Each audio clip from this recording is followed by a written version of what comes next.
Shalom, selamat malam Bapak Ibu Saudara sekalian.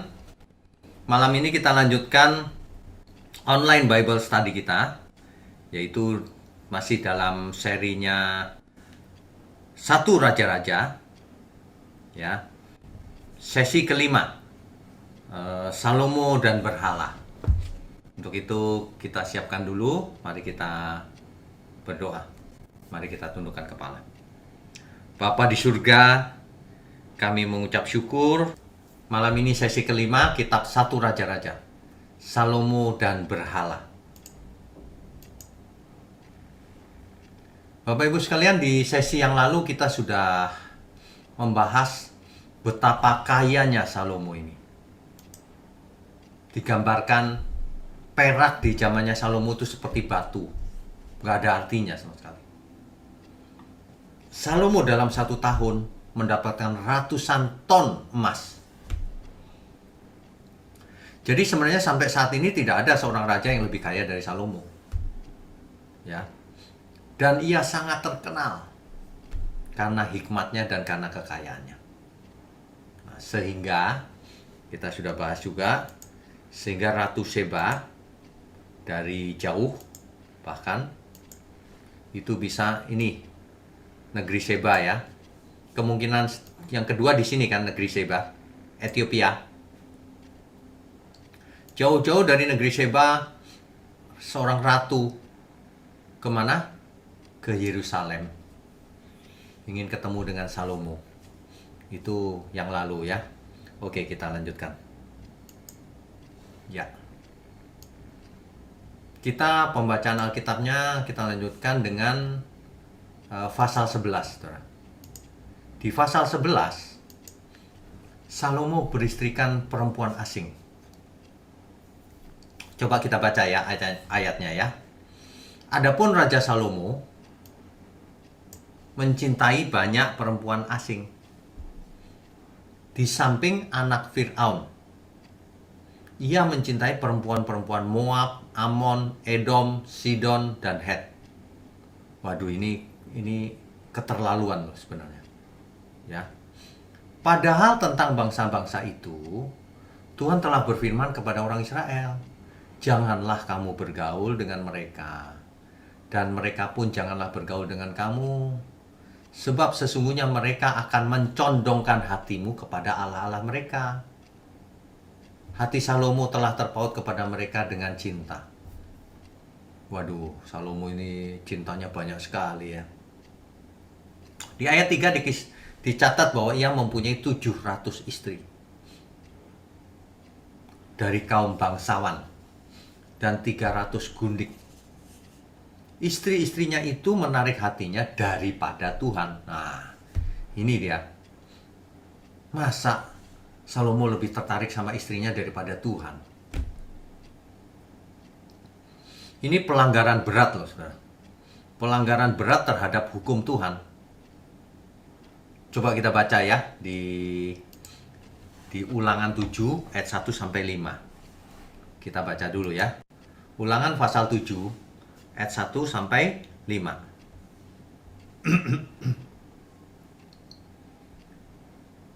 Ya, saya bacakan ya. Apabila Tuhan Allahmu telah membawa engkau ke dalam negeri kemana engkau masuk untuk mendudukinya, ke Kanaan maksudnya, ya. Dan ia telah menghalau banyak bangsa dari depanmu, yaitu orang Het, orang Girgasi, orang Amori, orang Kanaan, orang Feris, orang Hewi, dan orang Yebus. 7 bangsa yang lebih banyak dan lebih kuat daripadamu. Dan Tuhan Allahmu telah menyerahkan mereka kepadamu, sehingga engkau memukul mereka kalah. Maka haruslah kamu menumpas mereka sama sekali. Harus ditumpas semuanya. Janganlah engkau mengadakan perjanjian dengan mereka, dan janganlah engkau mengasihani mereka. Ini perintah Tuhan. Ayat 3-nya jelas nih. Janganlah juga engkau kawin-mengawin dengan mereka. Anakmu perempuan janganlah kau berikan kepada anak laki-laki mereka, ataupun anak perempuan mereka jangan kau ambil bagi anakmu laki-laki.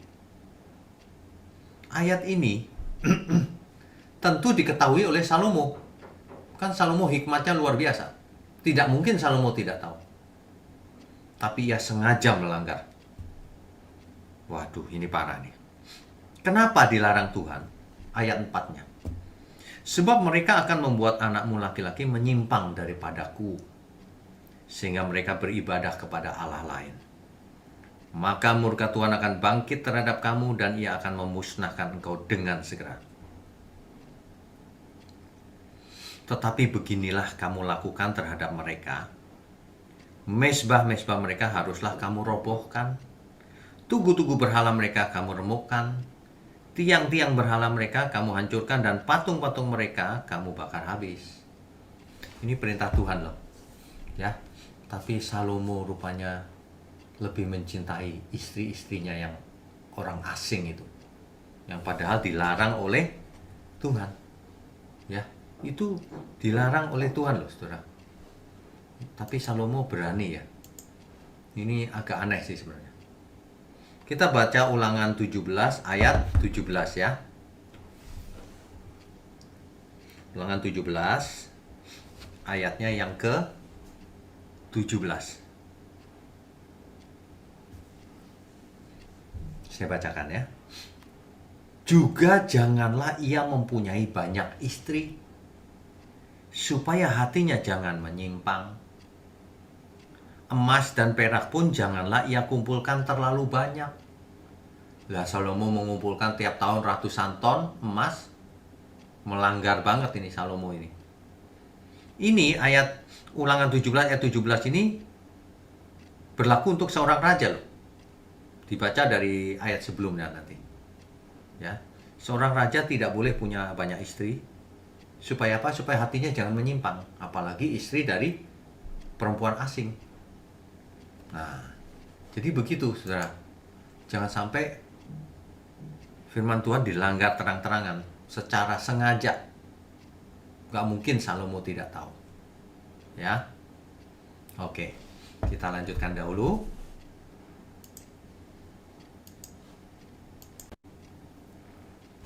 Ya. Jadi itu adalah pelanggaran langsung dari Ulangan 7 ayat 1 sampai 5 dan Ulangan 17 ayat 17. Ya. Saudara sekalian, akhirnya Salomo menyembah ala-ala asing. Kan sudah diperingatkan oleh Tuhan. Akhirnya Salomo menyembah ala asing. Ya. Allahnya orang Amon, Moab, Edom, dan Kanaan ya, tentu saja ya. Sidon. Ini agak aneh sih. Salomo dikatakan orang yang paling bijaksana. Tapi ia secara sengaja melanggar hukum Tuhan. Bayangkan. Jadi jangan pernah seseorang merasa sudah berhikmat lalu lupa diri. Ya. Kita lanjutkan dulu. Ya. Ayat 4-nya begini. Sebab pada waktu Salomo sudah tua, istri-istrinya itu mencondongkan hatinya kepada allah-allah lain. Ilustrasinya di gambar kiri nih, Saudara. Jadi Salomo mempersembahkan korban bakaran kepada berhala-berhalanya istri-istrinya ini. Ya. Sehingga ia tidak dengan sepenuh hati berpaut pada Tuhan Allahnya seperti Daud ayahnya. Demikianlah Salomo mengikuti Asitoret. Asitoret itu adalah dewinya orang Sidon. Dan mengikuti Milkom, dewa kejijikan sembahan orang Amon. Dan Salomo melakukan apa yang jahat di mata Tuhan. Dan ia tidak dengan sepenuh hati mengikuti Tuhan seperti Daud ayahnya. Oke, kita lanjutkan ya. Ya. Kita baca terus, Saudara, karena ini ayatnya padat, jadi kita mesti baca urut. Pada waktu itu, Salomo mendirikan bukit pengorbanan bagi Kamos, dewa kejijikan sembahan orang Moab. Waduh, lengkap saudara. Semua dewa disembahnya. Semua bahkan, bukan cuma satu. Di gunung di sebelah timur Yerusalem dan bagi Molok. Molok juga dewa kejijikan sembahan bagi orang Amon. Dewa Molok ini adalah yang terkenal dengan ritualnya mengorbankan anak kecil. Anak kecil dikorbankan untuk dewa Molok. Ini dewanya Bani Amon. Ya.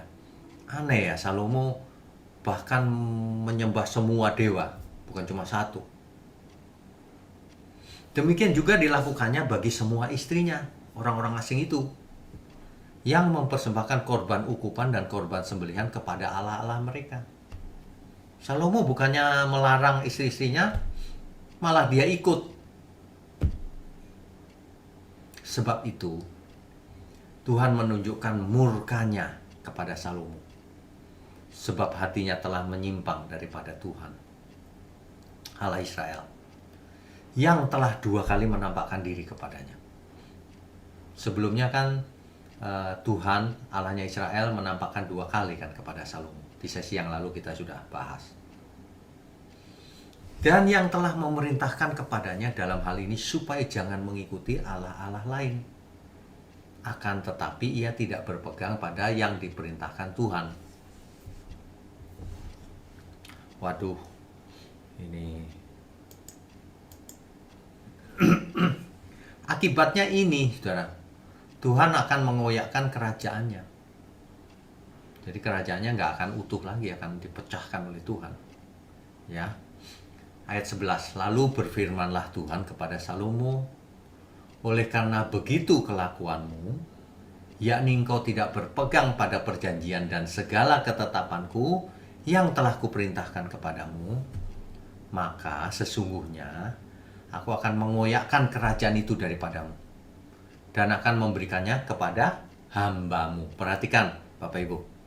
Jadi kerajaannya akan dipecah lalu diberikan kepada hambanya Salomo.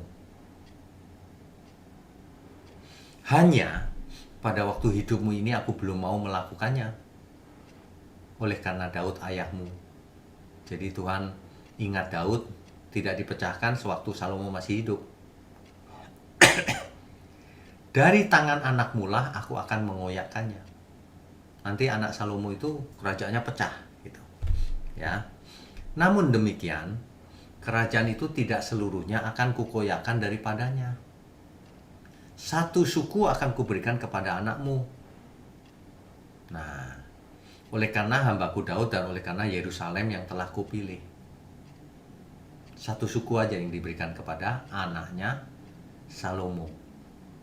Sedangkan 10 suku diberikan kepada hambanya Salomo.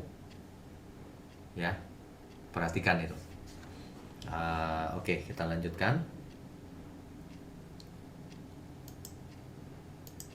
Ya.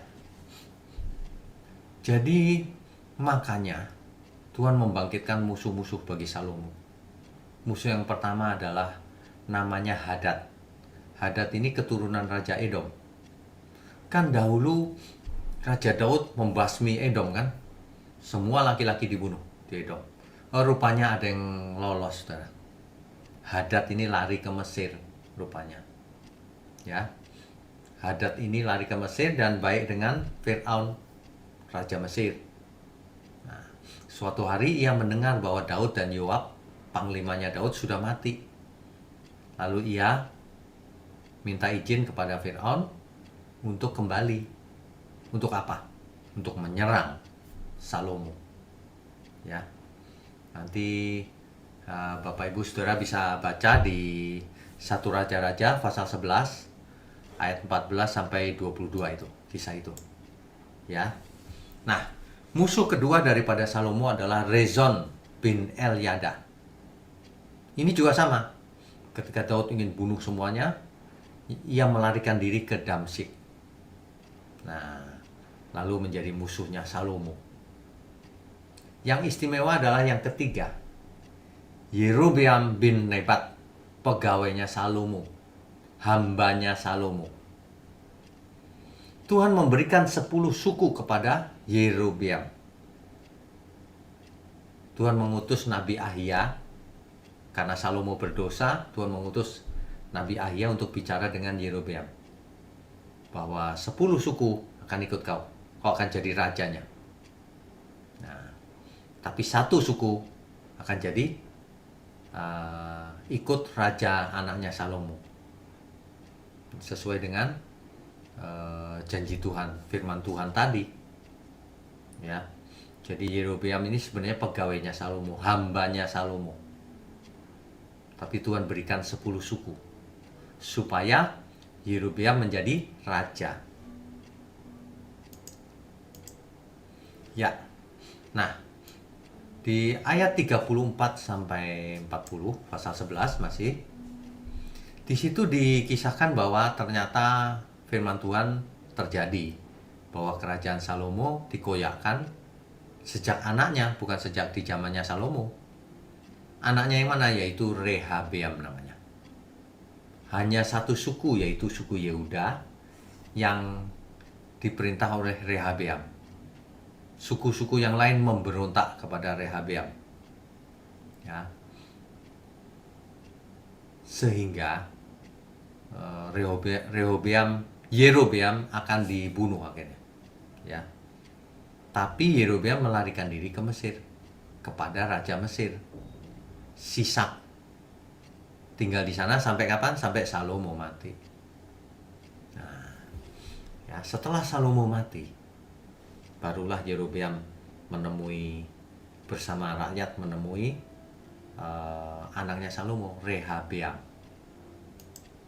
Oke.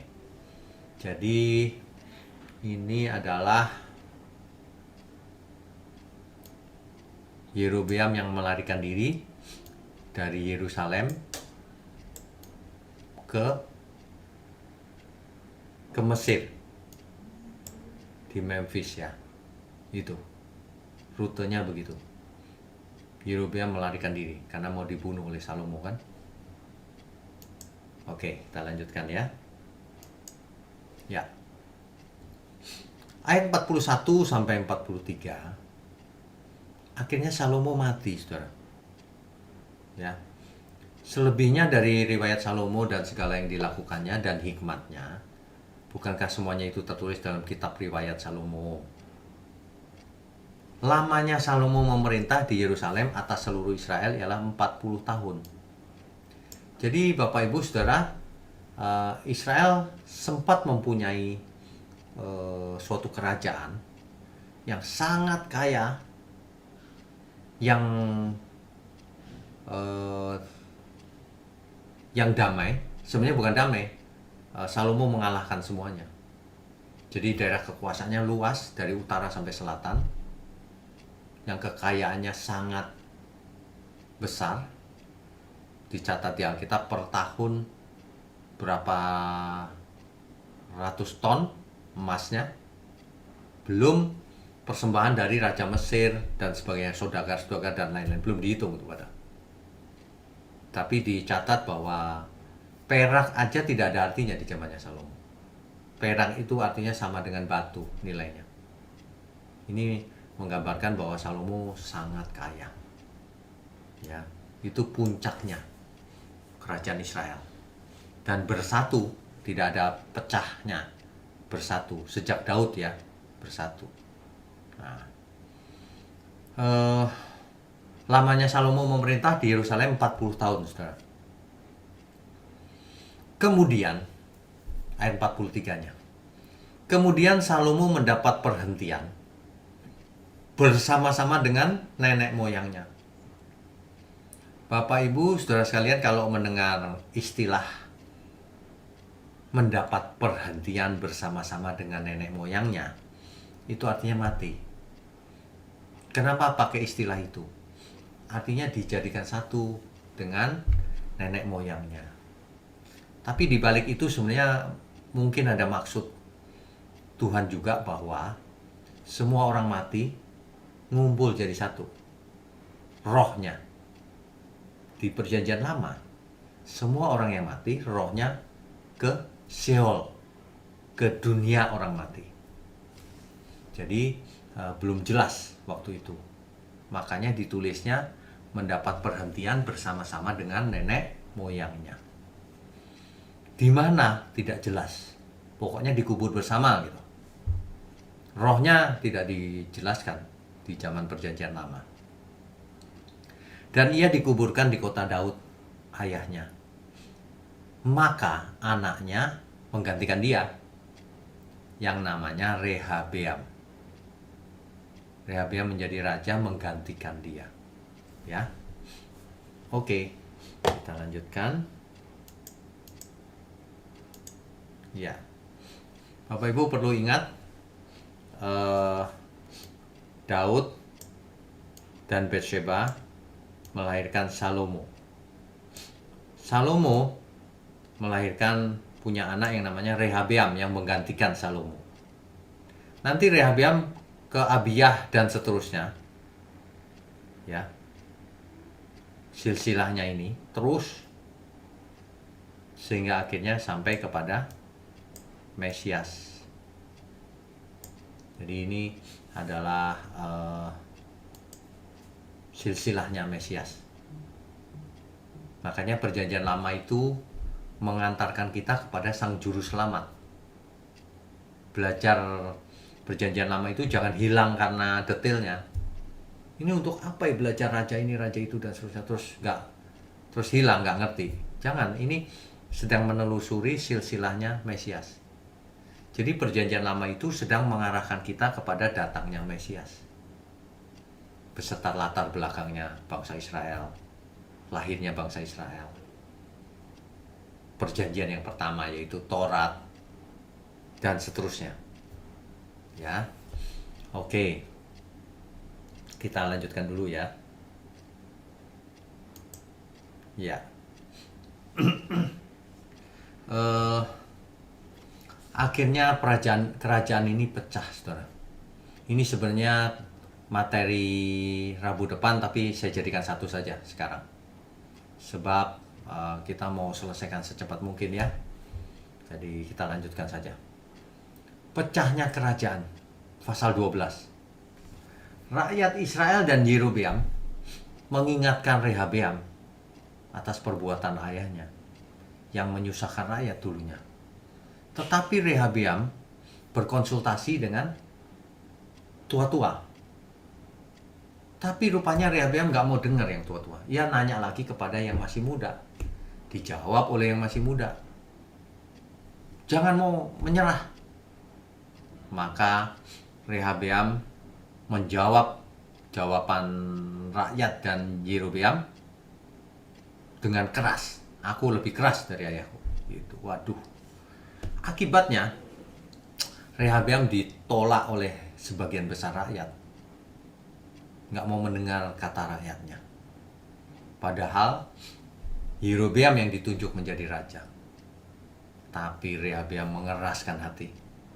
Akibatnya Rehabeam hanya menjadi raja atas orang Israel yang diam di kota-kota Yehuda. Jadi Rehabeam hanya menjadi raja satu suku. Nah, sesuai dengan firman Tuhan yang tadi. Hanya satu suku disisakan untuk Rehabeam. Yehuda. Ya. Sisanya yang jadi raja adalah Yerobeam.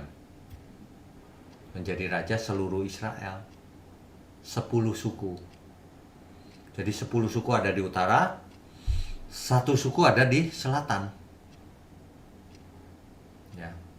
Nah, begitu. Ini saudara. Yehuda ada di selatan, di sampingnya Laut Mati, dan Israel ini adalah bagian yang utara. 10 suku. Ya. Ini Danau Galilea, ini Sungai Yordan, dan ini Laut Mati. Begitu ya. Oke, kita lanjutkan. Ya. Ini adalah Yerobeam yang lari ke Mesir. Setelah mendengar Salomo mati, ia balik. Nah, ia balik itulah yang tadi itu. Ia beserta rakyat menghadap Rehabeam. Tapi Rehabeam lebih keras. tidak mendengar nasihat ini ya. Oke, kita lanjutkan. Ya. Rehabeam ingin menyerang Yerobeam. Sebab Yerobeam kok 10 suku lebih besar gitu. Jadi Rehabeam merencanakan ingin menyerang Yerobeam. Tetapi Tuhan melarang hal itu melalui perantaraan Semaya, abdi Allah. Diingatkan, jangan. Gitu. Dijelaskan begini. Beginilah firman Tuhan, janganlah kamu maju dan janganlah kamu berperang melawan saudara-saudaramu, orang Israel. Pulanglah masing-masing ke rumahnya, sebab akulah yang menyebabkan hal ini terjadi. Tuhan bicara itu, aku memang maunya. Bahwa Yerobeam akan menjadi raja 10 suku, dan Rehabeam hanya menjadi 1 suku. Oke, kita lanjutkan ya. Ya. Yerobeam ini ya, melunjak, saudara. Keterlaluan. Dia itu kan hambanya Salomo, pegawainya Salomo. Dipilih Tuhan supaya menjadi raja atas Israel. Tapi setelah menjadi raja, ia mulai menyimpang. Apa menyimpangnya? Rupanya Yerobeam berpikir, nanti kalau rakyat beribadah, ibadahnya kan ke Yerusalem pusatnya. Nah, nanti kalau rakyat beribadah ke Yerusalem, karena Bait Allah ada di Yerusalem kan, ke rumah Tuhan, mungkin mereka akan kembali ke Rehabeam. Mungkin nanti balik lagi. Jadi Yerobeam takut. Lalu yang dilakukannya konyol sekali. Yerobeam membuat 2 anak lembu jantan dari emas. Bapak Ibu Saudara masih ingat lembu emas itu seperti yang dibuat oleh,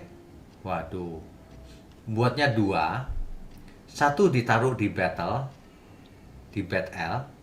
satu di Dan. Dan itu di utara. 1 di selatan, 1 di utara. Dan rakyat menyembahnya.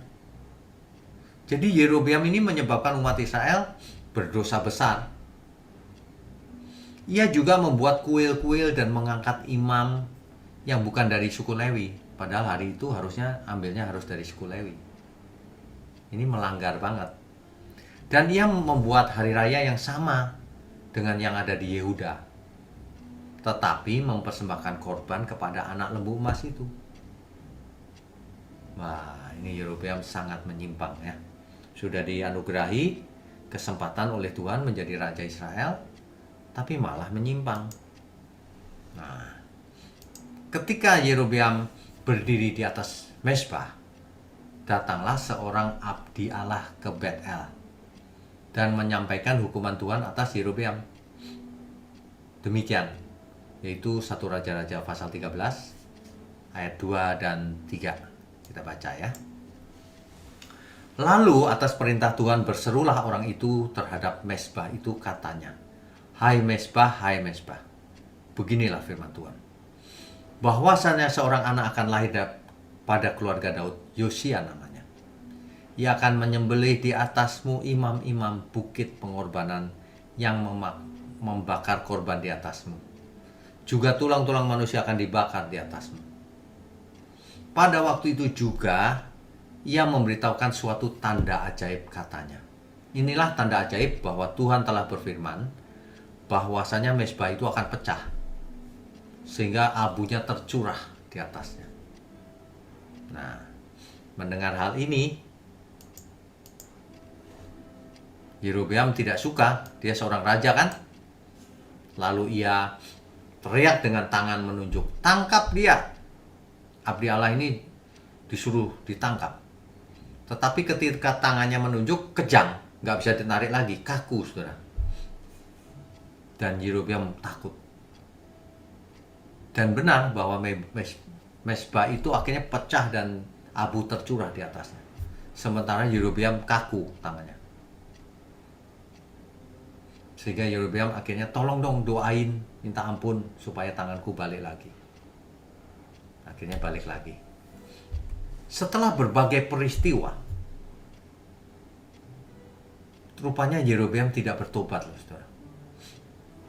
Sehingga akhirnya itu menjadi dosa bagi keluarga Yerobeam dan mereka dilenyapkan dari muka bumi. Makanya ya, kalau dikasih anugerah itu jangan disia-siakan. Ya. Oke. Ini kisah tentang matinya Yerobeam. Ayat 14. Dan Tuhan akan membangkitkan baginya seorang raja atas Israel yang akan melenyapkan keluarga Yerobeam. Seperti kenyataan sekarang ini.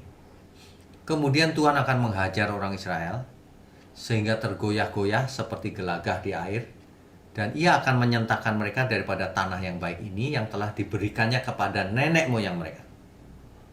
Ia akan menyerahkan mereka ke seberang sungai Efrat sana, oleh karena mereka telah membuat tiang-tiang berhala mereka, dan dengan demikian menyakiti hati Tuhan. Ia akan lepas tangan terhadap orang Israel oleh karena dosa-dosa yang telah dilakukan Yerobeam, dan yang mengakibatkan orang Israel berdosa juga. Ya. Lamanya Yerobeam memerintah 22 tahun, saudara. Kemudian ia mendapat perhentian bersama-sama dengan nenek moyangnya. Perhatikan ekspresi itu digunakan sama. Kemudian ia mendapat perhentian bersama-sama dengan nenek moyangnya. Maka anaknya menjadi raja menggantikan dia. Oke, kita teruskan dulu. Ya. Ini Yerobeam mati ya. Nah, ini Rehabeam. Tetapi orang Yehuda melakukan apa yang jahat di mata Tuhan. Rupanya Yehuda juga sama melakukan yang jahat di mata Tuhan. Dan mereka menimbulkan cemburunya dengan dosa yang diperbuat mereka. Lebih daripada segala yang dilakukan nenek moyang mereka. Lebih jahat lagi, saudara. Sebab mereka pun juga mendirikan tempat-tempat pengorbanan dan tugu-tugu berhala. Dan tiang-tiang berhala di atas setiap bukit yang tinggi dan di bawah setiap pohon yang rimbun. Bahkan, nah ini ada bahkannya. Kalau dulu nenek moyangnya melakukan ini, sekarang Yehuda melakukan yang lebih jahat. Bahkan ada pelacuran bakti di negeri itu. Mereka bikin kompleks. Di suatu penyembahan itu ada pelacurnya. Waduh. Sambil beribadah kepada berhala, sambil melakukan pelacuran. Pelacuran bakti namanya. Mereka berlaku sesuai dengan segala perbuatan keji bangsa-bangsa yang telah dihalau Tuhan dari orang Israel. Mereka melakukan apa yang dilakukan bangsa-bangsa asing ini, sama persis. Ayat 20 dicatat begini. Kemudian Rehabeam mendapat perhentian bersama-sama dengan nenek moyangnya. Itu ayatnya salah deh, bukan 20. 1 Raja-Raja 14.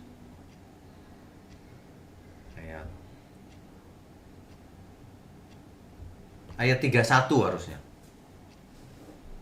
Bapak Ibu Saudara, ini bukan 20 ya, yang benar 31. Kemudian Rehabeam mendapat perhentian bersama-sama dengan nenek moyangnya. Sama semuanya. Jadi mendapat perhentian artinya mati. Tapi kenapa bersama-sama dengan nenek moyangnya? Ini secara tidak langsung juga menjelaskan bahwa semua orang rohnya ketika mati ke Sheol atau Hades. Dan ia dikuburkan di samping nenek moyangnya di kota Daud. Nama ibunya ialah Naamah, seorang perempuan Amon. Maka Abiam anaknya menjadi raja menggantikan dia. Ya. Abiam anaknya menjadi raja menggantikan dia. Oke, kita lanjutkan. Akhirnya kekayaan Salomo itu dirampas, saudara. Yang kaya sekali. Ayat 25 ya. Tetapi pada tahun kelima zaman Raja Rehabeam, majulah Sisak. Kalau saudara ingat, tadi itu Sisak itu yang Yerobeam yang Hadad lari ke Mesir. Nah, itu rajanya namanya Sisak. Nah, majulah Sisak Raja Mesir menyerang Yerusalem. Rehabeam dikalahkan oleh Raja Mesir, Sisak ini, Fir'aun. Ia merampas barang-barang perbendaharaan rumah Tuhan. Waduh, semua yang ada di rumah Tuhan dirampas, saudara. Dan barang-barang perbendaharaan rumah raja, semuanya dirampasnya. Ia merampas juga segala perisai emas yang dibuat Salomo. Tragis, Bapak Ibu. Ayat 27, sebagai gantinya Raja Rehabeam membuat perisai-perisai tembaga. Tadinya emas, sekarang tembaga. Tragis ya. Yang dipercayakannya kepada pemimpin-pemimpin bentara yang menjaga pintu istana raja. Ini kemunduran yang sangat besar terhadap kerajaan. Oke, kita lanjutkan. Ya. Jadi nanti Rabu depan bukan ini temanya. Ini sudah kita selesaikan barusan. Jadi kerajaan itu terpecah akhirnya. Jadi dahulu ketika Daud menjadi raja, saudara pasti ingat ya. Daud menjadi raja hanya untuk suku Yehuda. Sisanya anaknya Saul yang memerintah. Jadi sejak itu ada istilah Israel dan Yehuda. Rupanya ini terjadi terus sampai akhirnya Rehabeam yang di utara disebut Israel, yang di selatan tetap Yehuda. Ya, yang di selatan Rehabeam maksud saya. Yang di utara 10 suku Yerobeam. Ya, jelas ya ini ya. Sesuai dengan firman Tuhan. Anak Salomo yaitu Rehabeam, kerajaannya dikoyakkan. 10 suku dikasih ke hambanya Salomo, yaitu Yerobeam. Ditinggalin 1 suku Yehuda kepada Rehabeam, anaknya Salomo. Kenapa? Karena Tuhan sudah memilih Yerusalem. Karena Tuhan memandang ya Daud, keturunan Daud. Kan gitu. Ya. Ternyata itulah silsilahnya menuju ke Mesias. Nah, jadi kalau kita belajar Perjanjian Lama, itu yang penting sebenarnya menunggu datangnya Mesias. Ya. Begitu ya. Nah, dari kisah-kisah ini sebenarnya ini kesalahan yang berulang-ulang dari generasi ke generasi, saudara. Tuhan berikan kesempatan baik-baik, dikasih anugerah, diberkati. Lah kok meleset, menyimpang ke kiri ke kanan. Yang lebih parah itu Salomo yang tidak habis pikir. Salomo itu kan hikmatnya luar biasa ya. Lah kok malah seluruh istri dari seluruh suku-suku musuh Israel malah dikawinin sama dia. Waduh, semua dewa bahkan dia sembah akhirnya di hari tuanya. Jadi ini menjadi pelajaran buat kita semua juga. Jangan merasa kita sudah rohani, tidak bisa jatuh. Nah, kalau kita perhatikan banyak sekali orang yang dahulunya rohani, sekarang jadi orang jahat. Jatuh ke dalam berbagai dosa. Ada juga seperti itu. Jadi kita tidak boleh berhenti belajar, berhenti berjaga-jaga.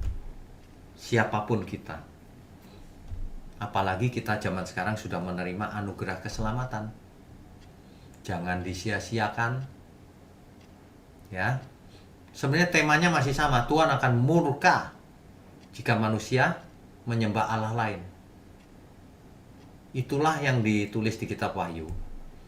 Jika seseorang diberikan tanda pada tangannya, dan diberikan tanda di dahinya, maka cawan murka Allah akan ditumpahkan. Tanda apa itu? Jika seseorang menyembah binatang itu. Nah, jika seseorang menyembah binatang itu, antikris, maka ia diberi tanda itu. Bukan kebalikan. Kalau diberi tanda maka mengikut binatang itu. Bukan begitu. Ya. Kalau seseorang menyembah binatang itu, ia diberi tanda di tangan kanan dan dahinya. itu bukan fisik. Jadi jangan aneh-aneh. Itu vaksin, Pak. Karena ada yang bicara begitu. Jangan aneh-aneh. Nggak ngerti ngomong. Udah gitu ngaku-ngaku roh Yesus masuk dalam dirinya. Ada yang begitu soalnya. Mengaku ada roh Yesus, maka akulah Yesus. Ngomongnya gitu. Jangan kamu memasukkan cairan vaksin ke dalam tubuhmu. Wah, bohong, pembohong besar. Dia nggak ngerti Alkitab itu. Ngarang-ngarang sendiri. Padahal yang dimaksud adalah kalau kamu menyembah binatang itu, kamu ikut dia, artinya kamu belajar sama dia, maka itu kamu seolah-olah ditandai tangan kananmu dan dahimu. Ditandain apa? Tato? Bukan. Chip? Bukan. Itu figuratif, artinya kamu nanti tanganmu waktu bekerja, perbuatanmu itu akan diwarnai oleh binatang itu. Hidupmu berubah jadi seperti binatang itu. Di dahimu yang kau pikirkan itu ajarannya dia nanti. Kamu nanti jadi seperti dia. Makanya cawan murka Allah ditumpahkan. Artinya Tuhan sangat murka. Itu artinya ya. Tidak ada hubungan dengan chip atau vaksin dan sebagainya. Tato, barcode. Nggak ada. Mungkin diantara kita ada yang bertanya atau berkomentar. Ini bagaimana sih Israel ini kok mengulang kesalahan yang sama terus? Membuat patung, menyembah dewa-dewa Kanaan, nanti dihajar Tuhan, tobat lagi, kumat lagi nanti. Kenapa sih begini terus? Lah, saudara, jangankan umat Israel, manusia zaman sekarang juga sama kok. Dikasih tahu jangan cinta mamon, masih cinta mamon juga. Dewanya namanya lain sekarang, Mamon. Banyak orang begitu. Sudah dikasih tahu, kamu mengasihi aku nggak, kata Tuhan. Kalau mengasihi, kamu pasti melakukan seluruh perintahku. Kan itu jelas banget. Masih saja melanggar tuh, banyak orang sengaja berbuat dosa. Sama kan? Jangan kita, Israel kenapa gitu? Ya sama manusia sekarang, kenapa kok begini? Nggak mau bertobat. Nurut aja nggak mau. Kalau kita nurut saja firman Tuhan, pasti Tuhan berkenan. Lah kok banyak yang nggak mau nurut, selingkuh ke kiri ke kanan, tidak jujur, korupsi, macam-macam. Itu menjadi pertanyaan juga sampai hari ini. Jangankan Israel, zaman sekarang juga sama, apa bedanya? Iya kan? Makanya kalau kita mengerti kebenaran, jangan cuma mengerti, kita hidup menurut kebenaran itu, sehingga kita tidak gampang jatuh ke dalam dosa. Itu maksudnya. Ya. Amin ya. Jadi kalau kita belajar perjanjian lama, tarik hikmatnya. Jangan begitu. Kan sudah dikasih tahu. Jangan ngulang-ulang kesalahan yang sama. Di perjanjian baru makanya banyak sekali mengutip perjanjian lama. Kamu jangan seperti Esau, seliranya rendah. Kamu jangan seperti istri Lot, menoleh ke belakang, dibilang nggak boleh menoleh. Iya kan?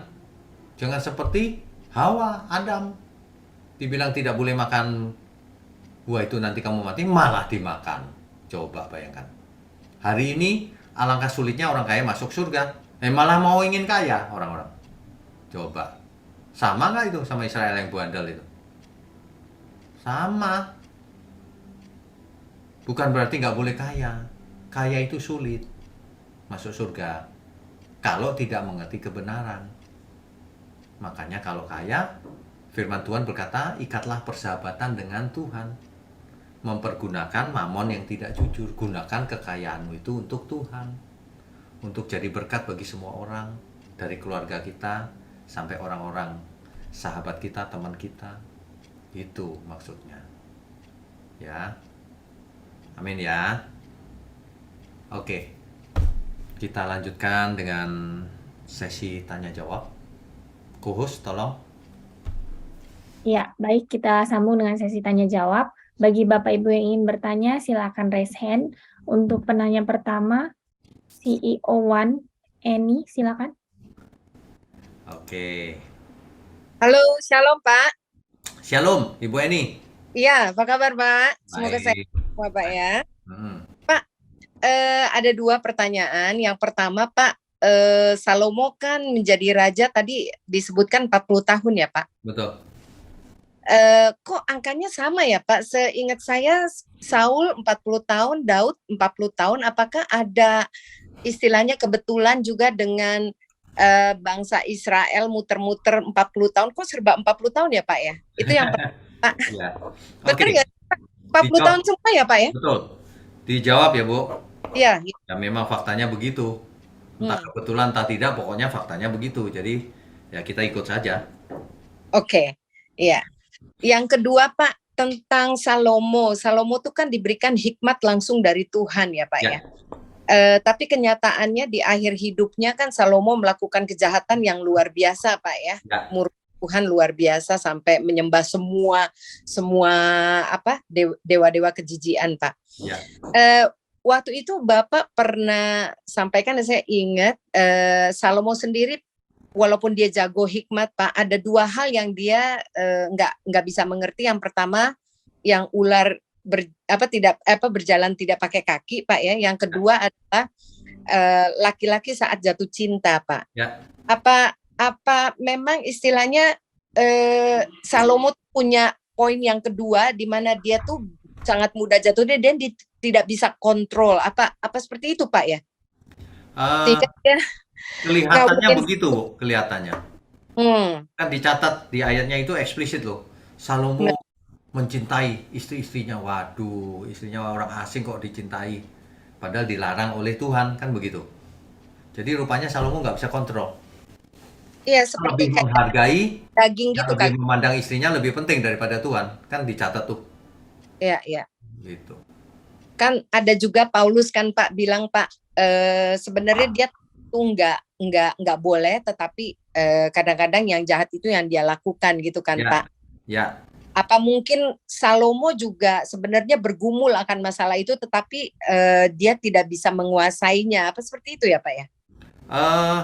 Mungkin saja, tapi tidak dicatat di Alkitab. Saja seperti itu. Tapi yang pasti semua orang sama. Ada natur dosa. Oh, itu bahaya sekali itu. Jadi kalau apa? Mana tadi? Sebentar. Jadi di kitab Amsal itu ditulis demikian. Ada 3 hal yang mengherankan aku. Kan Amsal ditulis oleh Salomo tuh. Iya. Amsal 30 ayat 18. Ada 3 hal yang mengherankan aku. Bahkan ada 4 hal yang tidak ku mengerti. Ada 4. Jalan Raja Wali di udara. Bagaimana burung bisa terbang itu? Jalan ular di atas cadas. Kok bisa di atas cadas yang licin ular kok bisa jalan? Nggak ada kakinya. Jalan kapal di tengah laut. Kok bisa di atas air nggak tenggelam? Dan jalan seorang laki-laki dengan seorang gadis. Nah ini dia. Itu. Banyak orang kan tersandungnya di situ tuh. Iya. Jadi dia sebenarnya sesungguhnya mungkin di hati nurani dia sendiri dia tahu itu nggak benar gitu ya Pak. Saya rasa iya, nggak mungkin nggak tahu dong. Pasti Iya. Iya kan? Dia tahu Taurat Pak. Iya. Dia melanggar tapi dia nggak kuasa natur dosa kedagingannya dia yang lebih menguasai itu kali Pak ya. Iya betul. Oke. Ya Pak. Terima kasih Pak. Oke, Tuhan berkati. Tuhan berkati Pak. Iya, baik. Selanjutnya Bapak Neko, silakan Pak. Pak Neko, silakan. Dari Surabaya ini.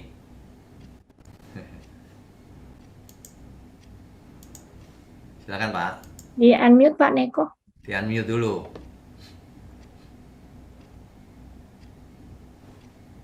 Di unmute dulu Pak. Saya bantu ya. Ya, shalom Pak. Shalom. Puji Tuhan, baru bergabung Ya. malam hari ini. Puji Tuhan, ada sesuatu yang sangat luar biasa.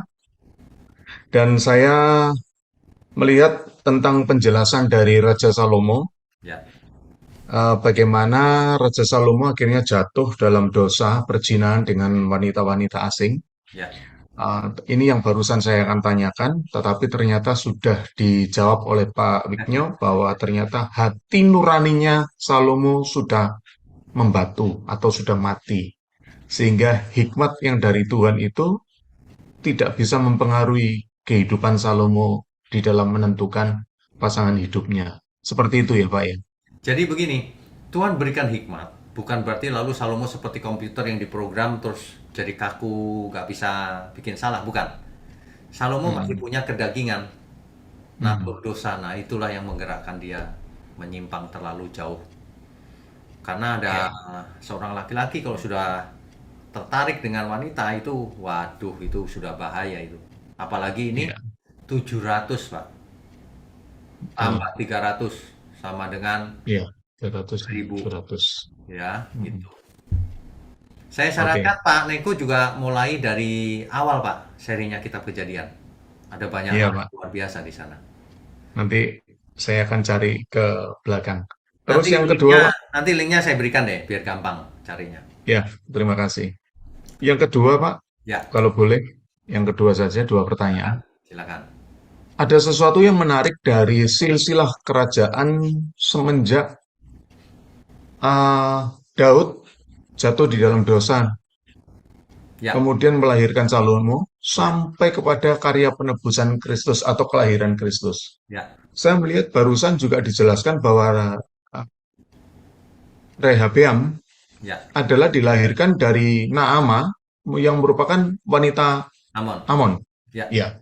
Nah, saya melihat bahwa ternyata silsilah dari semenjak Daud sampai kepada Tuhan Yesus ini dipenuhi dengan wanita-wanita asing betul. ataupun orang-orang yang tidak di dalam koridor orang-orang yang kudus di hadapan Tuhan.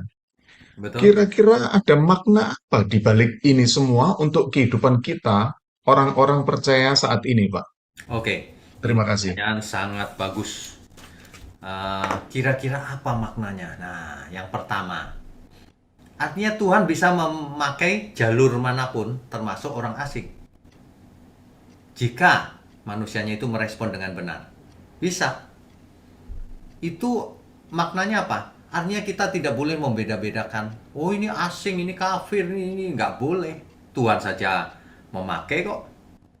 Makanya di perjanjian baru Tuhan langsung kasih tahu dengan praktek.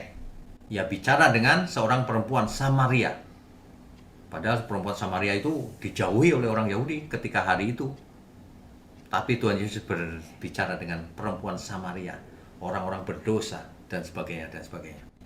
Jadi rupanya eh, garis keturunan itu tidak murni Israel, sudah campuran.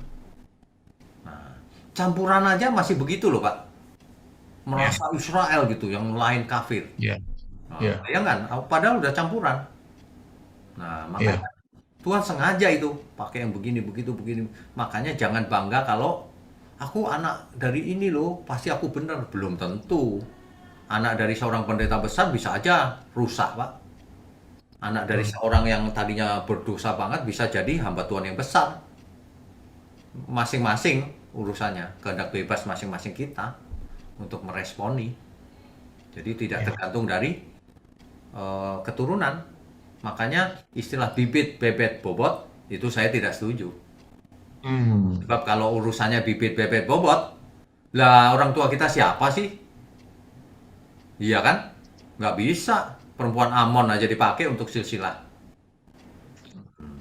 Nah, istilah bibit, bebet, bobot itu harus ditempatkan pada tempatnya. Gitu loh. Nggak boleh dihantam secara generalisasi. Dibuat umum. Semua orang pasti begitu. Enggak. Lihat-lihat kasusnya. Gitu Pak. ya. Ada nggak kira-kira hubungan korelasi dengan ayat di dalam Perjanjian Baru yang menyatakan bahwa kita adalah cabang liar yang dicangkokkan pada tunas asli yang penuh getah itu tadi, Pak? Sudah pasti ada. Yang tunas asli, cabang aslinya itu kan Israel Pak. Nah, cangkokannya itu di luar Israel. Gitu. Itu artinya. Nggak ada masalah, Pak. Berarti termasuk kita Cangkokan ya, mau apa, nggak masalah. ya. Termasuk kan kita orang-orang yang percaya saat ini, maksudnya seperti itu ya, Pak? Betul. Oke. Tetapi Tuhan Yesus berkata begini terhadap orang-orang Yahudi zaman itu. Orang Yahudi bilang, aku kan anak Abraham. Tapi Tuhan berkata, anak Abraham adalah orang yang hidup menurut iman. bukan yang secara genetik adalah keturunan Abraham. Jadi cangkokan itu nggak masalah, tetap anak Abraham. Israel yang sebenarnya itu orang percaya. Gitu. Oke, Ya. jelas. Terima Oke. kasih, Pak. Ya, Tuhan berkati. Ya. Oke. Oke, baik. Selanjutnya Bapak Jo, silakan Pak. Pak Jo, silakan. Shalom Pak Wiknya. Halo. Udah dilahap semua nih sama dua penanya pertama sebetulnya. Habis ya, Pak. Soal perempuan asing ini. Iya, Ya, iya. karena memang ya Pak, dari Ruth yang orang Moab, Rahab yang orang Yeriko, Ya. peran perempuan memang penting lah. Bahkan yang nggak tercatat sekalipun seperti Putri Firaun yang angkat Musa itu pun jadi penting gitu. Meskipun namanya nggak pernah tercatat. Oke, saya mau telisik lebih ke arah berbeda aja Pak. Begini Pak, kalau seandainya si Salomo dalam hal ini dia benar-benar punya hikmat, kejatuhannya kira-kira apakah bisa disebabkan karena dia sudah ada di titik nyaman hidupnya dia, Pak? Karena ini kan jadi ngeri juga nih. Iya, iya. Ini jadi ngeri juga. Kenapa? Salomo itu kan tercatat termasuk raja yang paling, saya pikir sepanjang sejarah saya baca Pak ya, yang tandingin Salomo itu mungkin kita jarang dengar, namanya Mansa Musa dari Kekaisaran Mali ya. Dia pernah, saking royalnya dia waktu dia naik haji bawa 60.000 orang ke Mekah, itu dia bagi-bagi emas sampai harga emas dunia waktu itu rusak Pak, gitu loh, jatuh harga emas dunia. Nah ini Salomo ini kan yang luar biasa, nyaman hidupnya, berkuasa, berhikmat juga. Zona nyaman berbahaya juga artinya Pak ya, buat Sangat hidup kita. berbahaya. Kalau orang ada di zona nyaman sangat berbahaya. Makanya jangan ingin kaya kan gitu. Kalau kaya jangan terseret, jangan hatimu ada di sana karena sangat berbahaya. Dan kalau susah pun jangan hatinya juga jadi jahat. Begitu Pak ya? Nah, itu yang saya khotbahkan tuh. Jangan gara-gara miskin merasa mudah masuk surga gitu karena ada ayat orang kaya susah masuk surga. Enggak juga. Ya. Itu miskin nggak masalah tapi harus masuk surga yang benar, jangan iri pada yang kaya. Baik. Gitu. Terima kasih Pak Wiknya, cukup. Oke. Selamat berganti. Ya. Selanjutnya Ibu Meme, silakan Bu. Bu Meme, silakan.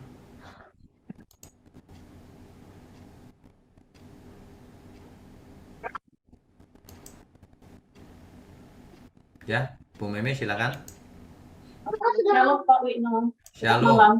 Oh, maaf ya Pak, kameranya saya off dulu sebab Ya. di sini lagi tandem. Oke. Nggak apa-apa. Ya. Terima kasih Pak. Terima kasih Pak untuk malam ini, banyak hikmat yang dapat saya terima. Antara kita saja Pak, kita mau milih mana ya Pak ya, yang baiknya atau yang banyak juga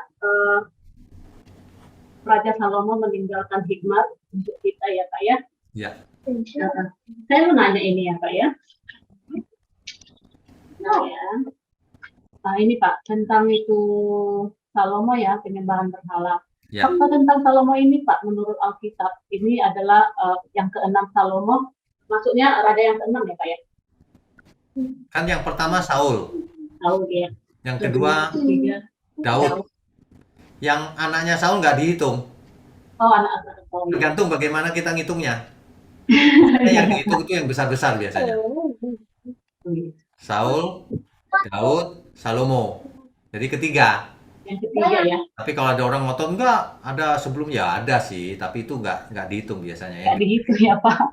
Maaf ya Pak. Ya Salomo ini kan Pak jatuh ke dalam dosa akibat pengaruh istrinya juga ya Pak ya. Ya. Yang merupakan para penyembah berhala. Ya. Sekalipun Salomo ini diberkati oleh Tuhan sedemikian dengan hikmatnya dan kekayaannya melebihi raja-raja lain ya Pak. Ya. Namun sayangnya juga di kemudian hari Salomo jatuh ke dalam dosa, penyembahan berhala serta meninggalkan Tuhan ya Pak ya. Ya. Ini sangat menyedihkan lah. Ya, benar. Terus saya mau tanya ini ya Pak.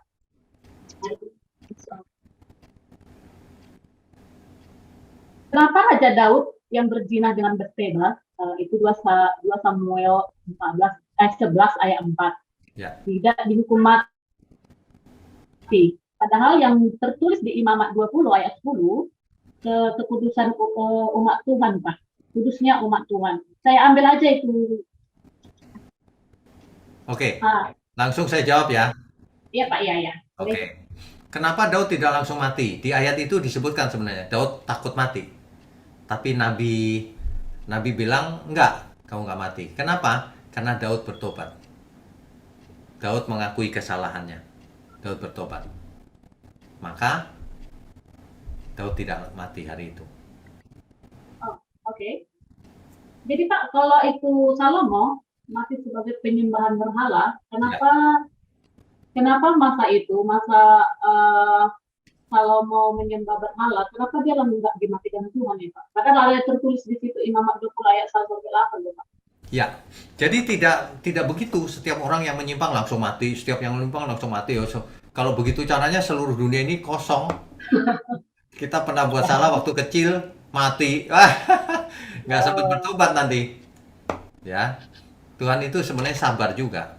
Tuhan memberi kita kesempatan agar kita berubah, bertobat. Gitu.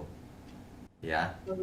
Terus saya mau tanya Bapak ini, apakah kemungkinan Salomo bertobat pada akhir hidupnya ya Pak? Tidak tahu Menurut jawabannya. Bapak lah. Tidak tahu karena tidak dicatat.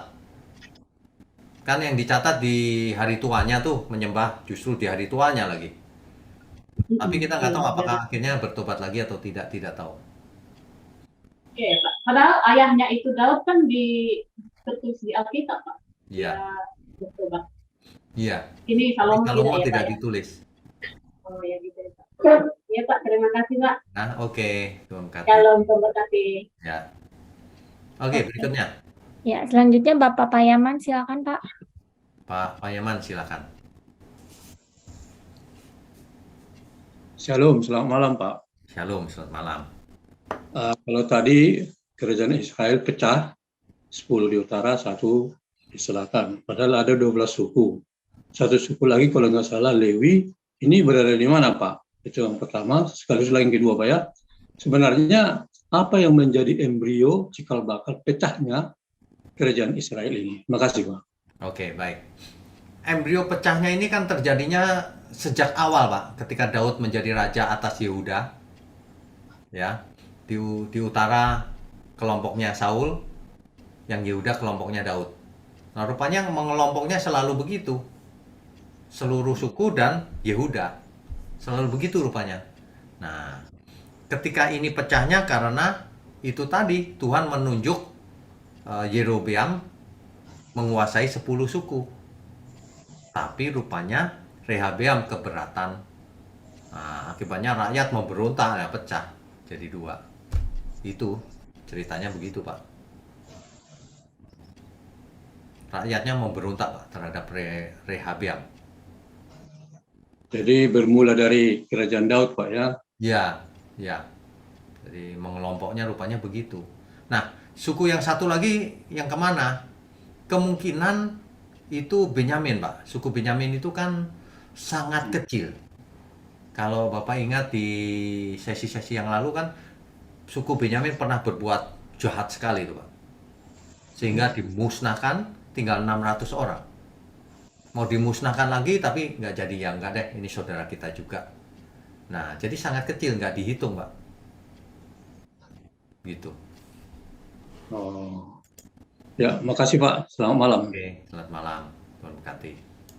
Oke, selanjutnya Bapak Jeffrey atau Ibu Rini, silakan. Iya, selamat malam Pak Weknyo. Selamat malam. Saya ada 3 pertanyaan Pak, Ya. tapi ya satu-satu aja. Satu dulu, satu. Agak menyimpang Pak. Oh, Iya, ini yang mana nih? pertama ini Ya, silakan. yang pertama dari Kitab Roma 8 ayat 11 kan nanti di masa kebangkitan kita semua dibangkitkan ya Pak ya. Dan yang membangkitkan roh di sini kan, dan jika roh Dia yang telah membangkitkan Yesus dari antara orang mati diam di dalam kamu, telah membangkitkan Kristus Yesus dari antara orang mati, akan menghidupkan juga tubuhmu yang fana itu oleh rohnya yang diam di dalam kamu. Itu berarti Roh Kudus ya Pak ya? Betul. Terus bagaimana dengan orang yang tidak percaya Tuhan Yesus Pak? Dibangkitkannya gimana itu? Oke. Rohnya Orang yang tidak maksudnya. percaya roh Tuhan Yesus Dibangkitkan juga, dicatat di Iya. Alkitab. Ya. Nah, tetapi dibangkitkan untuk ditinggal di bumi, yang jadi lautan api. Maksudnya roh yang membangkitkan juga sama-sama dengan Roh Kudus itu ya, Pak? Pasti, tidak ada roh lain lagi. Pasti. Oke. Tapi kualitasnya Oke. beda. Oh, Oh. iya Pak, kualitas. Rohnya beda. Betul. Iya, makasih Pak. Pertanyaan kedua Pak, Oke. ini masalah doa Pak. Bagaimana kalau ada orang berdoa, apakah Alkitabiah dengan tutup bungkus dengan kuasa darahmu, rumahku, pekerjaanku, dan bla bla bla gitu Pak. Apakah itu Alkitabiah Pak? Sebenarnya itu kan bahasa ya. Tutup bungkus itu maksudnya kayak kertas bungkus kan, Iya. bukan itu maksudnya. Maksudnya adalah Iya, supaya perlindungan iya. Tuhan ada pada kita, kan gitu ya. Nah, Iya, nggak ada masalah sih.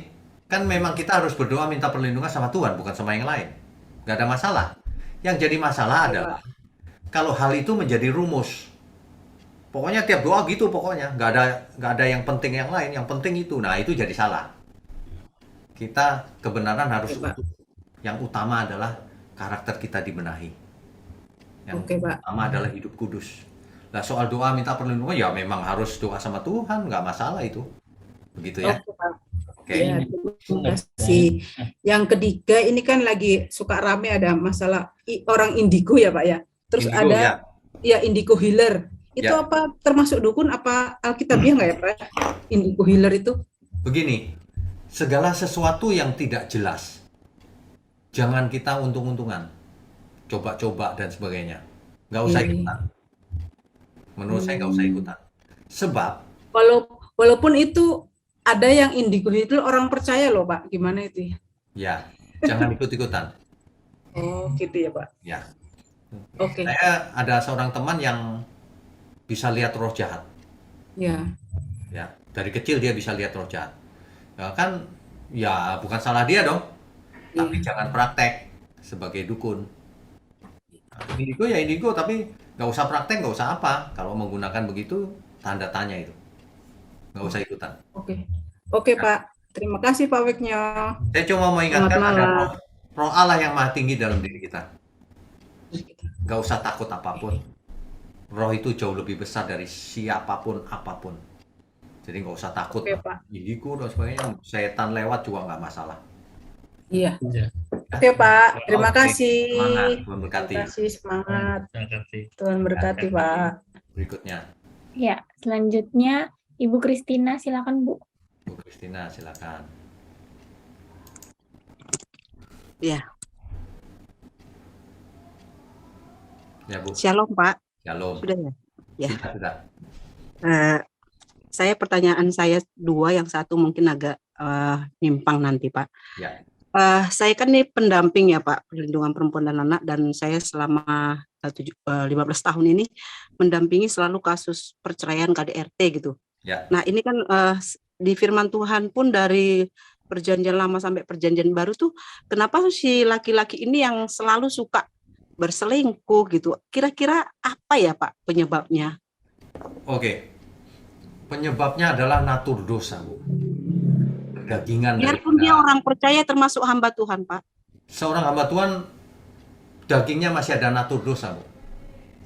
Jadi kalau ia tidak menguasainya, ya ia jatuh. Tapi sebagai catatan tambahan, yang selingkuh bukan cuma laki-laki, Bu. Perempuan Iya. banyak selingkuh. Ya, tapi kebanyakan yang saya tangani bahkan beberapa tahun lalu saya tangani hamba Tuhan Pak malahan. Jadi Ya. 2 hamba Tuhan. Jadi tapi saya enggak masukkan proses ke hukum karena di sisi lain bukan saya menutupi gitu Pak. Setidaknya kan kita coba berapa gelintir gitu loh. Kok terus ada hamba Tuhan yang selingkuh, yang dia ini gitu kan, malu gitu loh Pak. Ya, betul. Nah itu ya. Terima kasih Pak. Yang kedua gini, saya kan gagal menikah dan mantan saya menikah lagi, dan ada anak saya di sana, otomatis kan tidak ada mantan mertua ya Pak. Ya. Baru mertua saya itu waktu saya jadi menantu di sana karena mereka orang Chinese. Ya. Dari Konghucu akhirnya percaya Yesus karena saya begitu kan Pak. Tapi karena saya ditinggal menikah sama anaknya, sampai hari ini saya nggak menikah lagi, sudah 18 tahun. Kemarin meninggal Pak gitu. Nah dia kan anak Tuhan, meninggal tentunya siapa, karena ya Pak, Yang meninggal siapa? mertua. Oh, oke. Terus? Nah, dan dia kan Kristen Pak sampai akhir hidupnya. Ya, Tapi karena mantan saya itu kan dia masuk Muslim Pak. ya, Terus akhirnya karena dia di akhir hidupnya dia mau pengen ikut anaknya gitu kan Pak. ya. Sebenarnya ikut anak-anak saya semua gitu. Tapi dia meninggal terus dialakan akhirnya dia di Muslim gitu loh Pak. Disembayangin cara Berapa? Muslim. Apakah dia selamat atau tidak itu sih? Terima kasih Pak. Oke. Jadi sebenarnya ketika seseorang meninggal, caranya nggak penting. Oh, Mau dikremasi, mau disembayangin cara apapun, bukan salah dia. Dia meninggal, bukan maunya dia kan. Jadi yang dihakimi oleh Tuhan adalah ketika ia hidup. Khususnya posisi terakhir. Jadi Alkitab berkata, karena setiap orang harus menghadap tahta pengadilan Kristus untuk mempertanggungjawabkan apa yang diperbuatnya selama ia hidup, baik di mata Tuhan atau jahat di mata Tuhan. Itu aja sih.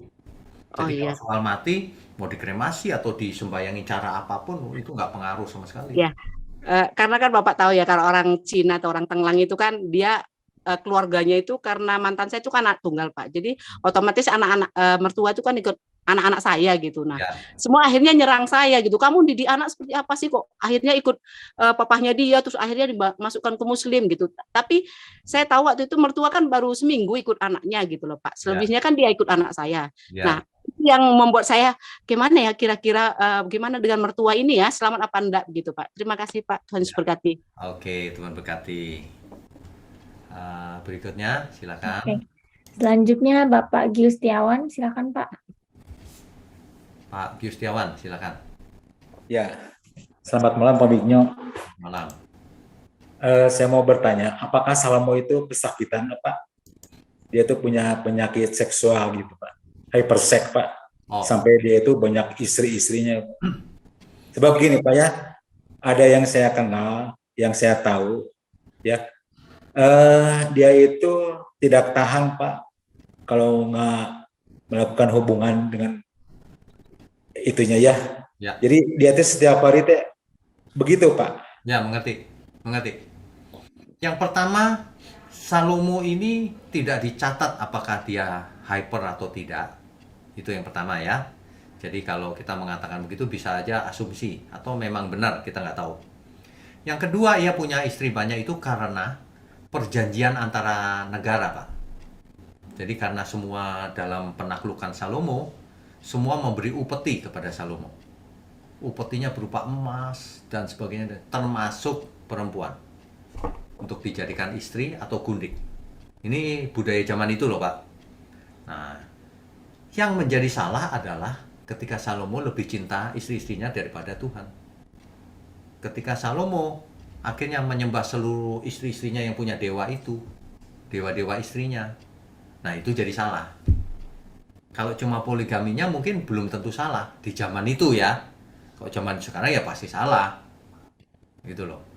Nah, zaman sekarang nggak boleh sama sekali poligami. Tapi salahnya ini parah. Salomo lebih cinta istrinya dan menyembah dewa-dewa, dewa-dewi istrinya itu. Nah, kalau itu salah Pak. Oh. Ya Pak. Terima kasih Pak. Tuhan berkati. Oke, Tuhan berkati. Ya. Selanjutnya Bapak atau Ibu Frankie Dewi, silakan. Malam Pak Bigno. Selamat malam Ibu. Pak, sebelumnya minta maaf ya videonya saya tutup supaya ini lancar. Ya oke, nggak apa-apa. Silakan. Ini Pak, mungkin kalau kami mencermati yang pembahasan malam ini ya Pak ya, tentang hikmat, kok kayaknya hikmat dengan karakter itu sangat berhubungan ya Pak. Sangat. Karena gini, kan Salomo itu kan penuh dengan hikmat. Tapi sayang, karakternya itu kayaknya not good gitu loh Pak. Jadi jatuh lagi di hal yang sama gitu. Ya. Tidak peduli dari perempuan mana lah, intinya karakternya gitu ya Pak ya. Ya. Nah itu, terus di Alkitab kan tadi dibilang bahwa Tuhan memberikan satu kerajaan kepada anaknya, yaitu Rehoboam. Ya. Itu kan sebagai tanda pembuktian kesetiaan Tuhan gitu ya. Betul. Dipegang janjinya supaya sampai kepada keturunannya ya, Iya. keturunan sang juru selamat gitu. Itu kan padahal Tuhan udah menunjukkan karakter aslinya gitu ya. Ya. Walaupun si Salomo ini ibaratnya nggak benar, tapi Tuhan tetap kasih jatah lah gitu. Ya. Nah, sedangkan kalau yang hambanya itu siapa? Yerobeam mendapat 10 itu pun karena kesetiaan si hambanya ini kepada Salomo. Ya. Kayak gitu nggak, Pak? Bisa saja, tetapi ujungnya kan Yerobeam juga sama aja tuh. Nah, itu juga ujung-ujungnya kan jatuh juga kan, Pak ya. Ibaratnya jatuh juga gitu di karakter. Saya jadi teringat gini, Pak, yang di Perjanjian Baru kan arah dari pengajaran dari Tuhan Yesus itu kan supaya sama seperti Yesus. Betul. Sama seperti Yesus ini kan artinya karakter ya, Pak ya. Betul. Berarti karakter itu nomor 1 dong, Pak. Setelah itu baru hikmat. Benar nggak, Pak? Betul sekali. Karena karakter itu dalam perbuatan. Itu yang paling penting. Iya, karena ngelihat kayaknya saya kan ini baru gabung 3 kali ya, Det ya kita ya. 3 kali, iya. Ya, ngelihatnya kok Salomo begitu, aduh kagum banget gitu ya dengan hikmatnya. Kenapa bisa jatuh gitu? Kalau dia karakternya baik kayak Tuhan Yesus aja, dicobai dengan berbagai ini tetap aja kan tangguh, Pak. Betul. Mau dikasih kekayaan kayak mau dikasih ini itu tetap aja tangguh gitu pada saat masuk dalam pencobaan padang gurun ya, Pak ya. Ya. Tapi kenapa ini orang yang penuh dengan karakter, penuh dengan hikmat Tuhan kok jatuh gitu, jatuh dan parah lah ibaratnya hari tuanya itu aduh tragis banget lah, sedih tadi Pak, bener. Artinya ia nggak tangguh, Bu. Artinya ia nggak tangguh. Iya, iya benar. Nah terus, iya, terus sama satu lagi nih Pak, saya tertarik sama kisahnya si hambanya Salomo nih. Yerobeam. Yerobeam pada saat anaknya Salomo mau serang dia kan Tuhan bilang, jangan dong, itu kan masih saudara. Tuhan benar-benar memegang, terberkati banget lah dengan satu pembahasan ini ya. Tuhan, aduh luar biasa setia. Walaupun mungkin saya pribadi dan suami banyaklah hal-hal yang nggak baik, aduh dia pegang bener gitu janjinya, kesetiaannya terberkati banget Pak malam ini ya. Wah, tapi satu lagi nih yang dilakukan sama hambanya ini, dia kan membuat patung gitu ya. Kayaknya kalau yang saya lihat secara pribadi, mungkin kalau saya salah minta dibetulin ya Pak. Dari manusia perjanjian baru sampai perjanjian lama sampai perjanjian baru, bahkan sampai sekarang ini, kayaknya model manusia ini kayaknya kepengennya itu Tuhan itu bisa dilihat, bisa disentuh, makanya itu dicari pengganti gitu loh. Cari pengganti Tuhan, makanya bikin patung lah, bikin inilah gitu. Kayaknya model manusia tuh kayaknya demennya seperti itu gitu loh Pak. Kalau yang saya lihat ya. Makanya saya teringat lagi nih sama perkataan Tuhan Yesus ke Thomas, berbahagialah orang yang tidak melihat namun percaya. Ya, betul. Betul ya Pak ya? Betul sekali. Ya, aduh malam ini benar terberkati, jadi terbuka lagi gitu. Padahal kan cerita ini kan udah, ya ampun udah puluhan tahun lah didengar gitu. Lah ya. Tapi dibukain lagi gitu loh Pak, aduh. Terutama itu tuh tentang karakter dan kesetiaan Tuhan, aduh luar biasa banget gitu ya. Terberkati banget Pak. Ibu ikuti yang dari seri Kejadian Bu? Iya Pak, saya lagi ngejar nih kalau baca Alkitabnya, saya baru sampai di Bilangan Pak. Ibu WA saya, nanti saya kasih linknya dan cara install online Bible Study di handphone. Jadi gampang ngikutinya, nggak usah cari-cari di YouTube. Oke, berikutnya. Oke, selanjutnya Bapak Mulyono Sucitro, silakan Pak. Pak Mulyono, silakan. Ya, malam Pak Wigno. Selamat malam. Saya mau tanya Pak soal tadi kan Salomo itu kan mempunyai banyak istri dan gundik kan. Ya. Dari istri dan gundik itu akhirnya Salomo menyimpang karena percaya pada Allah lain kan gitu ya. Ya. Nah, Allah lain itu kan berhala-berhala itu tadi kan Pak ya. Betul. Nah, maksudnya berhala itu kan berarti dia tidak mengakui Allah sebagai Tuhannya kan gitu ya, dan mengakui berhala itu sebagai Tuhannya gitu kan, menyimpang kan gitu maksudnya kan gitu. Betul. Nah, di sekarang ini kan Pak Wiknya juga pernah bicara yang lalu-lalu bahwa berhala itu kan, saya menyorotin soal berhala ini Pak. Ya. Jadi soal mamon itu yang tidak jujur itu kan juga salah satunya berhala gitu kan. Mamon Terus bisa yang jadi berhala, bisa jadi alat Pak, tergantung kita. ya, jadi sesuatu yang menyebabkan kita menyimpang. Nah, terakhir ini kan Pak Wika juga bicara soal yang penting itu keselamatan kan gitu Pak. Ya. Keselamatan diri sendiri itu yang utama kan. Kalau lihat khotbah terakhir kan juga seperti itu Pak. Ya. Nah, saya akhir-akhir ini juga mulai baca Alkitab itu sampai kitab Roma Pak. Ya. Di situ ada tertulis bahwa di Roma 9 ayat 3 Pak, itu pilihan atas Israel, itu bicara bahwa, ini Paulus yang bicara bahwa bahkan aku mau terkutuk dan terpisah dari Kristus demi saudara-saudaraku, kaum seperti aku secara jasmani. Ya. Nah ini juga refer ke Musa Pak, di Keluaran 32 ayat 32 Pak. Ya. Itu disebutkan bahwa tetapi sekarang kiranya engkau mengampuni dosa mereka itu, dan jika tidak, hapuskanlah kiranya namaku dari dalam kitab yang telah kau tulis. Ya. Nah ini kan berarti keselamatan Musa maupun Paulus itu kan sudah bukan yang utama lagi kan Pak. Kayaknya berhala bagi dia kan.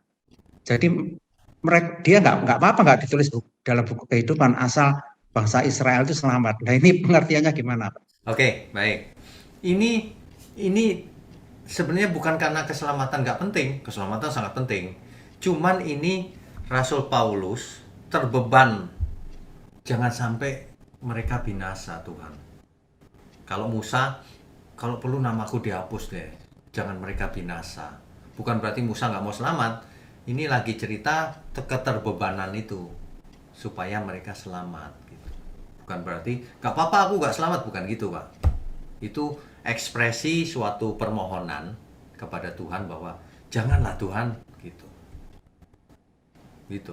Sebab kalau kita baca tulisan Rasul Paulus, ya, yang ku kehendaki adalah mengenal kuasa kebangkitannya dan seterusnya dan seterusnya. Gitu. Mati adalah keuntungan karena ketemu Kristus, kan gitu. Jadi bukan dia nggak mau selamat, selamat tetap penting, paling penting. Cuman ini lagi cerita keterbebanan terhadap orang lain. Mau yang lain juga selamat dong Tuhan gitu. Makanya dalam hidup kita pun harus seperti itu. Usahakan kita menjadi berkat, bagikan link-link kebenaran. Kalau ada orang yang nggak mengerti, kita jelaskan baik-baik. Kalau ada orang yang belum percaya, kita berkati dia supaya dia mau dengar perkataan kita dan seterusnya. Gitu Pak. Jadi mestinya kalau keselamatan untuk diri sendiri ya, tapi nggak mau membagikan ke orang lain, itu juga itu salah, berhala Pak. diri sendiri ya. Itu salah Pak. Itu. Itu salah. Sebab keselamatan itu bukan hanya diri sendiri. Setelah kita mengerti, ya kita pun harus menjadi berkat bagi dunia yang gelap ini, menyelamatkan banyak jiwa. Ikut dalam pekerjaan Tuhan. Itu ikut dalam misinya Tuhan. Bukan nggak peduli sama orang lain selamat, yang penting selamat diri pribadi, bukan. Kita memang harus selamat, tapi untuk apa? Untuk menjadi berkat juga, untuk menyelamatkan banyak orang juga gitu. Ya. Berarti pengertiannya kalau kita nggak mau menginjili untuk menyelamatkan orang lain, kita sendiri juga nggak selamat ya akhirnya Pak ya? Kalau kita bisa melakukan, tapi kita nggak lakukan ya kita salah Pak. Kita berdosa di hadapan Tuhan. Kecuali memang kita tidak mampu melakukan, ya itu nggak dituntut. Setiap orang dituntut apa yang bisa ia lakukan. Jadi berhala itu bisa dari diri sendiri ya? Bisa. Diri sendiri bisa jadi berhala Pak. Kalau kita angkat diri kita setinggi-tingginya, jadi berhala itu. Sombong, lihat orang lain anggap enteng. Wah, jadi berhala itu Pak. Ya. Oke, itu aja Pak, udah jelas. Oke. Makasih Pak. Ya, Tuhan berkati. 2 lagi terakhir ya. Iya, oke. Selanjutnya Bapak Pantas, silakan Pak. Pak Pantas, silakan. Shalom Pak. Shalom. Terima kasih atas waktunya Pak. Ya, Hasil penjelasan Bapak dari 3 raja Israel, yaitu masalah Saul, Daud, dan Salomo. Saya melihat, mungkin nggak tahu salah atau tidak, Salomo adalah raja yang menurut saya sangat gagal ya Pak. Nah, Salomo diberikan hikmat yang begitu besar dari Tuhan, sampai dia sebelum jatuh, Tuhan juga mengingatkan supaya dia jangan banyak istri dan juga jangan banyak harta. betul. Tapi dia tetap jatuh. Ya. Kalau kita kaitkan situ, kejatuhan dia itu harta, tahta, dan wanita ya Pak. Iya, benar. Nah, kalau kita kaitkan dengan zaman sekarang Pak, salah tidak kalau kita tuh sekarang masih juga diberikan hikmat oleh Tuhan melalui firman Tuhan. Salah tidak Pak? Oh, sangat benar Pak. Justru banyak orang tidak mengerti. Orang melihat Salomo hikmatnya lebih besar dari kita. Enggak. Umat perjanjian baru lebih hebat dari Salomo. Betul. Kenapa? Karena firman kebenaran sudah utuh. Amin. Makanya Tuhan Yesus berkata begini, dulu orang benar, nabi, Iya, raja, Pak. ingin mendengar yang kau dengar. Mereka nggak Iya, dapat. Pak. Salomo juga nggak dengar, kita mendengar. Iya Pak. Gitu. Nah, pertanyaan saya di konteks kehidupan gini nih Pak. Ya. Kita diberi hikmat melalui firman Tuhan. Betul. Tapi kita juga masih mencari itu loh Pak. Maaf ya Pak. Hmm. Harta dan tahta. Mungkin kalau dalam wanita tuh dalam tanda kutip ya Pak. Untuk merespon itu supaya kita nggak jatuh dari dua hal itu tuh kayak gimana ya Pak? Kalau Oke. boleh. Intinya adalah begini, bukan tahtanya yang salah, bukan hartanya yang salah, tapi motivasi manusianya yang salah. Kalau khotbah bahkan kepada anak muda begini Pak, jangan nggak Ya, punya uang, harus punya uang yang banyak, kerja keras yang sukses, tapi pakai semuanya untuk Tuhan. Nah, itu baru beres. Nah, artinya kita harus banyak uang, tapi untuk menolong orang. Kalau kita nggak punya uang, bagaimana kita mau nolong orang, Pak? Nah, makanya Alkitab itu hebat. Iya, Pak. Orang kaya sulit masuk surga. Kenapa? Karena hatinya ada di situ, di hartanya itu. Iya, Pak. Sementara itu di ayat yang lain, pergunakanlah, bersahabatlah dengan Tuhan, mempergunakan mamon yang tidak jujur. Iya, Pak. Itu. Jadi Tuhan tidak anti kekayaan. Ini bukan soal kaya, bukan soal miskin. Iya. Ini soal untuk apa. Itu dijelaskan dalam suatu perumpamaan tentang talenta, Pak, oleh Tuhan Yesus. Betul. Tuhan Iya, Yesus Pak. beri talenta setiap orang. Talenta itu apa? Bukan bakat. Bukan ya, Talenta Pak. itu bisa berupa tahta, bisa berupa harta, Iya, Pak. bisa berupa bakat, bisa berupa apa saja yang ada di diri kita. Untuk apa? Nah, itu maksudnya. Oh, gitu, Pak. Baik, Pak. Baik, Pak. Ya. Makanya ibadah yang sejati itu mempersembahkan hidup. Nah, hidup yang bagaimana? Yang kudus dan berkenan. Berkenan itu menyenangkan Tuhan. Itu, Pak. Jadi yang intinya firman Tuhan tuh harus kita hidupi dalam hidup Ya. kita masing-masing ya, Pak. Betul. Begitu juga dalam rumah tangga maupun dalam pekerjaan ya, Pak. Betul. Jadi gitu, Pak. harta tahta nggak masalah, gunakan untuk Tuhan. Cuman kalau itu banyak banget, Iya, Pak. hanya orang jatuh. Nah, Iya, itu terjerembat, Pak ya. masalahnya. Iya. Baik, Pak. Ya. Oke. Baik, Pak. Terima kasih ya, Pak. Tuhan berkati, Pak. Terakhir. Yang terakhir Ibu Jen, silakan Bu.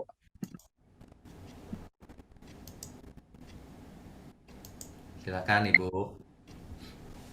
Malam. Selamat malam. Suaranya hilang-hilang, Bu. Hilang-hilang lagi. Kenapa ya, Bu? Tahu nih, padahal biasanya kalau sama Zoom yang lain nggak kenapa-napa. Nah, Sekarang ini lancar nih. Ini Oke, lancar. saya deketin. Aduh, face-nya saya semua. Ya, silakan, Bu. Ya. Saya deketin Bapak sekitar 2 bulan. Masih baru. Dan ya berasa terberkati sekali, mungkin I don't know. Kita ini pagi di sini, jadi malam di sana, kita baru bangun. Itu di mana? Saya ada di Memphis, Tennessee. Di mana itu? Ada di Amerika, benar. Oke. Iya. Ya, ya. Ya, saya berusaha untuk nguber gitu ya, untuk mengejar ketinggalan saya. Sekarang ini saya ada di sesi 40 semalam. Ya. Pertanyaan saya hari ini adalah mengenai, mungkin akan agak panjang jawabannya, tapi saya bersedia untuk menunggu kalau Bapak berencana untuk membahas hal ini mengenai predestination dan dosa keturunan. Oke. Itu Ibu punya WA saya nggak? WhatsApp? Ya. Ada karena ya? itu Pak, tadi kan berkata-kata Tuhan menentukan, dengan kata lain. Tuhan bilang keturunanmu, ya kan? So, ya itu pertanyaan saya mengenai dosa keturunan. Ibu nanti WA ke saya, langsung saya balas, Bu. Itu sudah pernah berkali-kali saya khotbahkan. Predestinasi, takdir, dunia bukan panggung sandiwara, dan seterusnya. Sekali selamat tetap selamat, Tuhan yang menentukan, itu lengkap, Bu. Oke. Atau mungkin 20 bisa mengirimkan saya linknya. Bisa juga. Ya. Kalau Ibu mau cepat ya WA saya aja, nggak apa-apa, Bu. Oke. Saya punya WA-nya Bapak, saya udah pernah ngomong sama Bapak, mungkin Bapak nggak ingat karena kan, saya bisa bayangkan satu hari mungkin Bapak dapat WA-nya 2000 kali ya. Ya minta maaf kalau sampai lewat-lewat gitu. Bukan, saya nggak bisa membayangkan bagaimana saya kalau saya di posisinya Bapak, saya mungkin sudah lemparkan. Kalau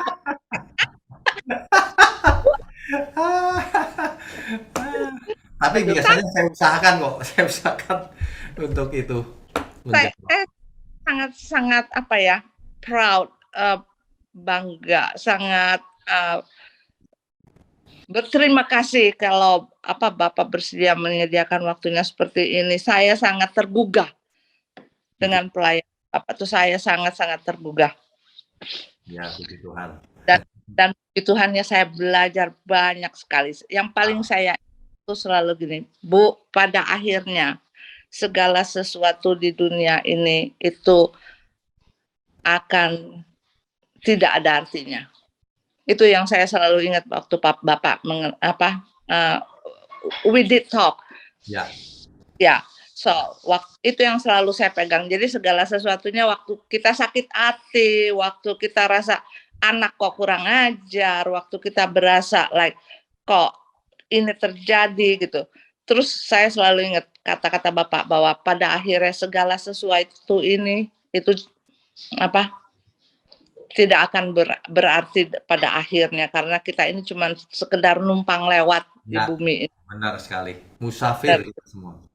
Ya, musafir ya. Makasih ya Pak, Tuhan berkati. Berkati Ibu. Selalu mengirimkan linknya kepada saya juga. Terima kasih banyak. Ya. Nah, Ibu nanti kalau sempat WA saya ya. Yap, I will. Yuk, makasih Pak. Oke, God bless you. Habis ya?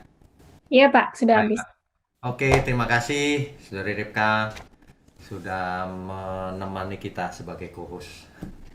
Bapak Ibu Saudara sekalian, kita selesaikan ya malam ini. Kita tundukkan kepala, mari kita berdoa yuk.